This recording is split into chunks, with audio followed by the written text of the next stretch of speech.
بالله عليكم هذا منطق، بالله عليكم هذا منطق. انت لما تتخاصم انت صاحبك فقط صاحبك، لما تلقيك انت خصام ولا اعتدى عليكم انت تهجر، يعني تقطع مع العلاقه. ما بالك لما يجي عدوك يعني يجرحك يؤلمك يضربك، هل ستبقى انت على علاقه مع هذا الانسان؟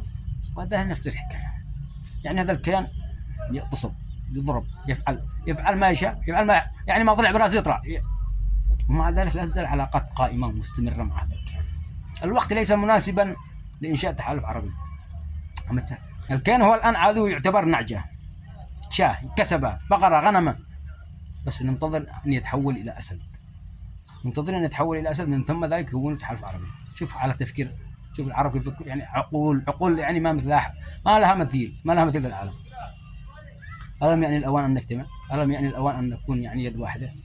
57 دولة عربية وإسلامية، يعني ثلث أو نص سكان العالم 57.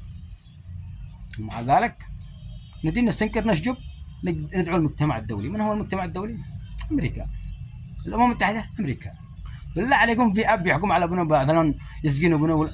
الكيان ابن أمريكا، الكيان بنت أمريكا، يعني شقى عمرهم وراس مالهم وضمارهم هذا الكيان من 70 سنة، وهم يعني يخططوا لهذا اليوم الموعود الذي سيأتي في هذا الكيان يسيطر على كل الدول العربية بالرضا ولا بالصميل، يعني بالقوة أو بالمروءة.